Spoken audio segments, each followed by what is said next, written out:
Assalamualaikum warahmatullahi wabarakatuh. Ketemu lagi sama gue Novia Rahma. Halo teman-teman semuanya, apa kabar? Semoga kita semua selalu dalam lindungan Allah Subhanahu wa Ta'ala. Amin.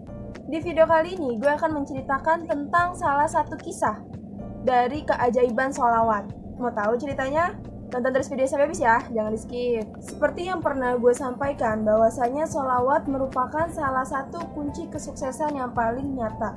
Karena apa? Karena sholawat memiliki banyak banget fadilah, banyak banget keutamaan, banyak banget karomah, keajaiban-keajaiban di baliknya.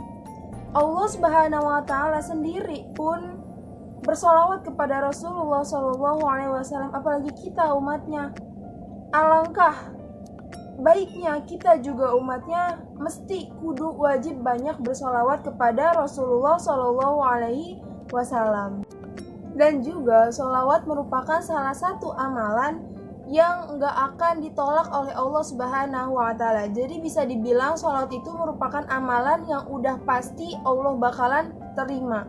Ada sebuah kisah di dalam kitab Tankihul Qaul. Di situ dijelaskan bahwasanya ada seorang ahli sufi. Ahli sufi ini memiliki tetangga. Tetangganya itu adalah seorang yang pemboros parah dah. Bisa kita bilang kayak berandalan gitu dah, suka judi, apalagi dia adalah seorang pemabuk, suka mabuk-mabukan, hidupnya nggak jelas, nggak punya tujuan, nggak punya arah. Si ahli sufi ini pernah mengingatkan, pernah menyuruhnya untuk bertaubat, tapi nggak pernah dijalanin.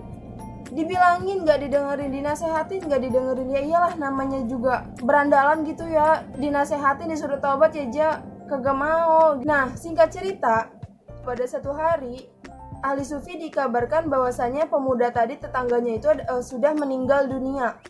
Nah, kira-kira menurut kita si pemuda tadi tempatnya di mana tuh? Di surga ataupun di neraka?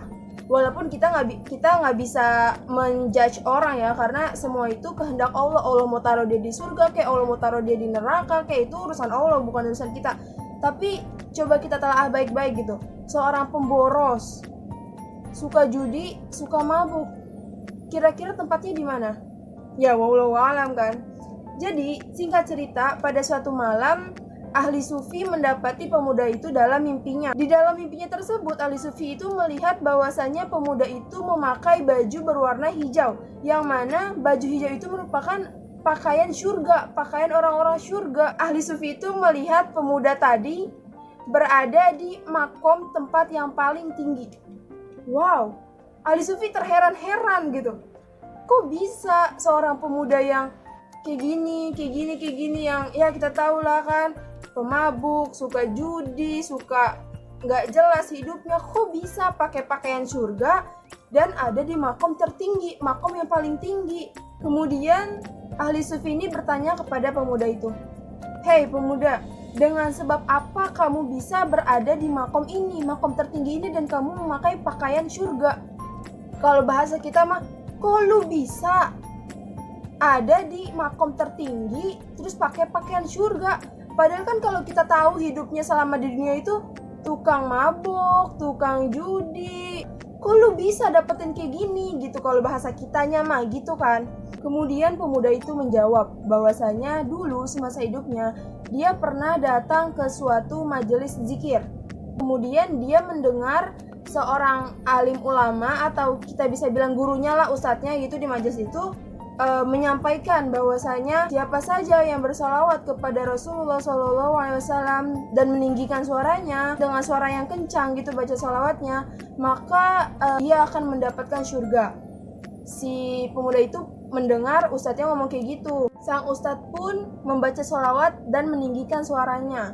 Kemudian si pemuda itu mendengar ustadznya membaca sholawat dengan suara yang kencang, maka dia pun ikut membaca sholawat dengan suara yang kencang, ikut meninggikan suaranya ketika membaca sholawat. Si hadirin yang ada di majelis itu pun turut membaca sholawat dengan suara yang lantang, keras, kencang, meninggikan suaranya ketika membaca sholawat. Dan ternyata pada saat itu, pada saat kita semua membaca sholawat dengan suara yang keras, dengan suara yang lantang, dengan suara yang kencang, ternyata Allah Subhanahu wa Ta'ala menurunkan rahmat-Nya, mengampunkan dosa kita semua yang ada di majelis itu pada hari itu.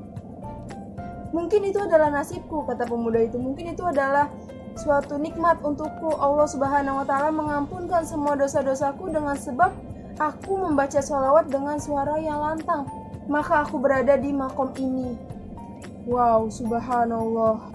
Si ahli sufi itu merasa terheran-heran. Masya Allah, seorang yang kita kenal semasa hidupnya seorang pemabuk, seorang yang berjudi, ternyata dia pernah mendatangi sebuah majelis zikir, kemudian dia ikut bersolawat di dalamnya, dan ia meninggikan suaranya, mengeraskan suaranya ketika membaca solawat.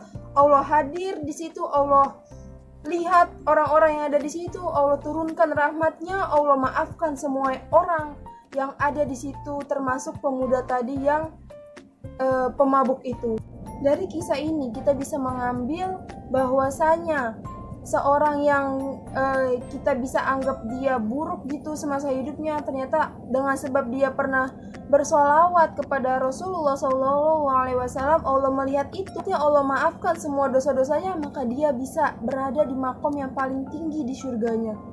Untuk itu kita yang masih Allah berikan nikmat, kesehatan, panjang umur sampai saat ini, alangkah baiknya kita pergunakan kesempatan ini dengan sebaik-baiknya, dengan bersolawat sebanyak-banyaknya kepada Rasulullah SAW. Selalu gue ingatkan untuk teman-teman yang punya hajat banyak, punya cita-cita banyak, punya impian banyak, yuk sama-sama kita banyakin sholawat kita kepada Rasulullah SAW, supaya kita bisa mendapatkan cintanya Allah Subhanahu wa Ta'ala, dan Allah akan memudahkan segala urusan kita, Allah memudahkan segala jalan kita, Allah kabulkan segala hajat dan cita-cita yang kita pengenin.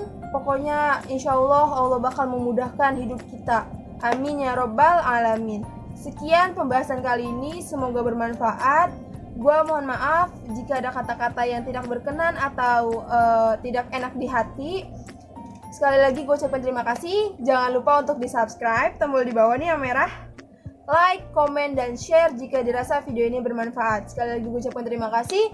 Wassalamualaikum warahmatullahi wabarakatuh. Sampai berjumpa di video-video berikutnya. Bye-bye.